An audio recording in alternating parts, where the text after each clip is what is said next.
बहुत बड़ा राजनीतिक षड्यंत्र प्लान किया जा रहा है। भारतीय जनता पार्टी शासित केंद्र सरकार दिल्ली में राष्ट्रपति शासन लगाने वाली है। दिल्ली की सरकार को गिराने की साजिश हो रही है।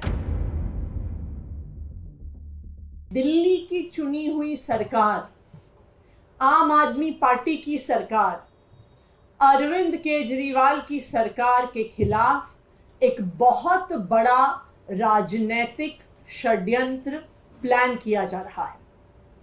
हमें विश्वसनीय सूत्रों से पता चला है कि आने वाले कुछ दिनों में केंद्र सरकार, भारतीय जनता पार्टी शासित केंद्र सरकार दिल्ली में राष्ट्रपति शासन लगाने वाली है।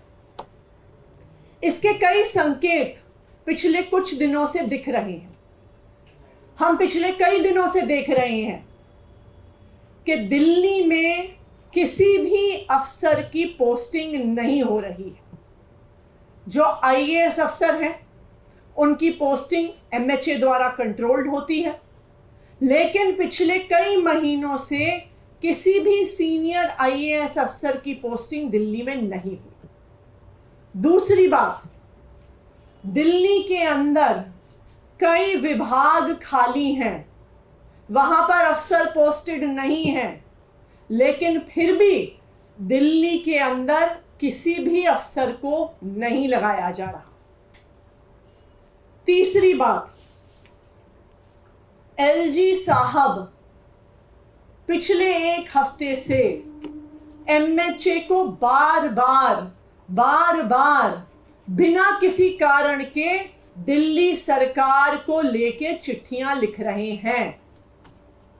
कहते हैं कि मंत्रीगण मीटिंग में नहीं आते, कहते हैं कि मुझे चर्चा करनी है, मैंने मीटिंग पे बुला रहा हूं, ये मीटिंग में नहीं आ रहे हैं। ये वही एलजी साहब हैं जो कोर्ट में खड़े होके कहते हैं कि जी ये ट्रांसफर्ड सब्जेक्ट है, मेरा इससे कोई लेना देना नहीं है। तो जब आप कोर्ट में कहते हैं कि आपका पानी के मुद्दे से, पोल्यूशन के मुद्दे से कोई लेना देना नहीं है, जब वो ट्रांसफर्ड सब्जेक्ट है, तो आप एमएचए में उसके बारे में चिट्ठी क्यों लिख रहे हैं? चौथा, दिल्ली सरकार के अफसरों ने मॉडल कोड ऑफ कंडक्ट का बहाना बनाकर किसी भी मीटिंग में आना बंद कर दिया है, चाहे वो कितने ही इंपॉर्टेंट मुद्दे पर हो।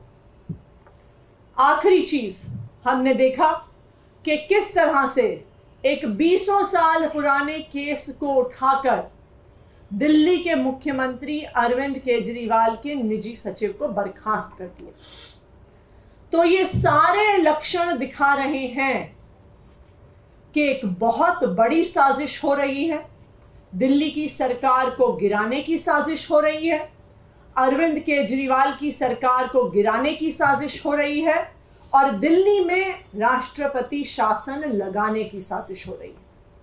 और यही कारण है कि अरविंद केजरीवाल जी को झूठे आरोपों के साथ, फर्जी आरोपों के साथ, बिना किसी प्रमाण के ईडी ने गिरफ्तार किया है, केंद्र सरकार ने गिरफ्तार किया है।